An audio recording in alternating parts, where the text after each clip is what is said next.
This is Vada Pao, a snack so legendary that even God can't resist a bite. What started as an affordable meal for Mumbai's mill workers in the 1960s has become a comfort food for millions and has even made its way to some of the world's most prestigious restaurants. For generations, Vada Pao has been Mumbai's most iconic culinary experience. It's impossible to imagine the city without it. And it's impossible to get the classic Vada Pao without the quintessential Mumbai Pao. But what if I told you that if you don't grab one soon, you might never again experience it in its authentic form?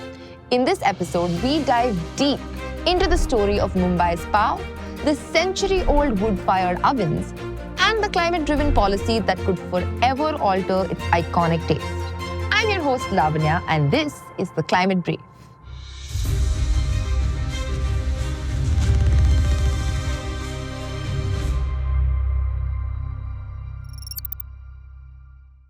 If you know someone from Mumbai, you have probably heard them talk about their love for Vada Pao. And at the heart of this popular dish, the humble Pao. For 150 years, Mumbai's Pao has been baked in wood-fired ovens. A loaf of the Pao costs around 3 rupees today. But by July, that could double. Why? The BMC is asking 650 bakeries to ditch century-old wood-fired ovens and switch to alternatives like electricity, LPG, and CNG. These ovens bake 1.3 million paos daily, each with a golden crust you probably can't replicate with electric heat. Wood-fired ovens use natural heat and steam to give pao its crispy crust and soft inside. Electric ovens use artificial heat, which makes the bread less crispy and drier. The BMC's mandate is a direct response to a Bombay High Court order, which itself was based on rising concerns about PM 2.5 levels. These tiny particles, when inhaled, can cause serious respiratory issues.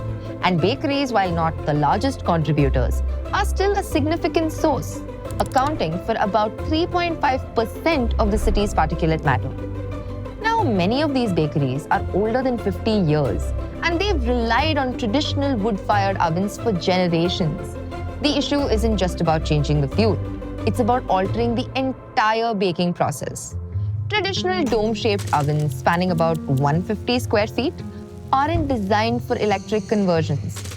If the switch happens, these ovens could be left to crumble, turning a century-old tradition into just another relic of the past. And setting up these electric ovens isn't cheap either. In an interview with The Scroll, one owner estimated the setup costs to be between 11.5 lakh rupees and 16.5 lakh rupees. That is a massive amount for small businesses with thin profit margins. Plus, the transition could mean job losses. With electric ovens, they simply won't need as many workers. It's a domino effect, impacting everyone from the bakers to the street vendors to the customers. The India Bakers Association warns of a potential power shortage. They argue that electric ovens change the taste. And then there's the economic impact on consumers as well.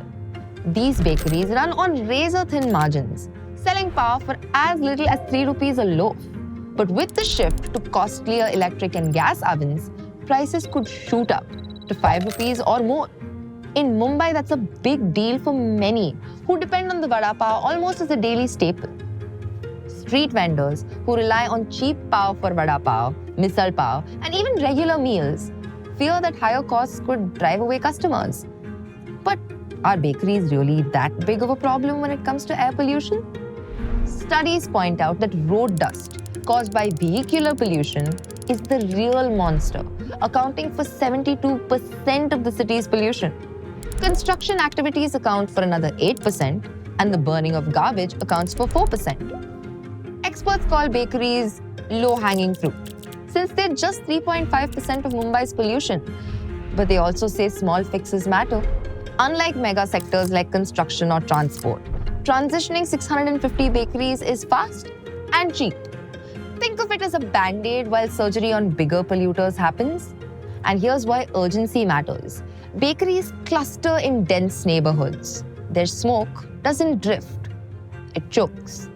Studies show PM 2.5 levels near wood ovens hit 200 micrograms per cubic meter, 8 times WHO's safe limit. For locals, that's asthma, lung damage, and higher respiratory ER visits. The State of Global Air Report 2024 claims that air pollution kills 2.1 million people in India. This number includes 1.6 million children. To understand the ground reality, we spoke with Brikesh Singh, Chief of Communications at Asar, an organization working on social and environmental issues.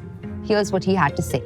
Improving the functioning of bakeries will not just positively impact residents living around the bakeries and also the air quality on the whole, but also bakery workers who spend long hours in small enclosed spaces inhaling fumes from burning wood.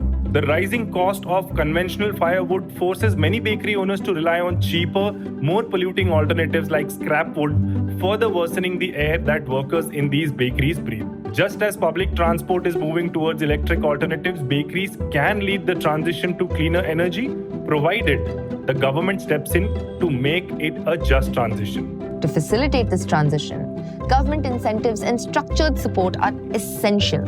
Similar to the Ujjwala Yojana, which successfully promoted cleaner cooking fuels to combat indoor air pollution. For bakeries, similar tactics could work. Grants for electric ovens, tax breaks, and free technical training. What do you think? Is this a necessary step for cleaner air? Let us know your thoughts in the comment section and smash the subscribe button for more hard truths. Meanwhile, we are rooting for someone to make an electric oven that can replicate the taste of the pao from the wood-fired ones. Fingers crossed.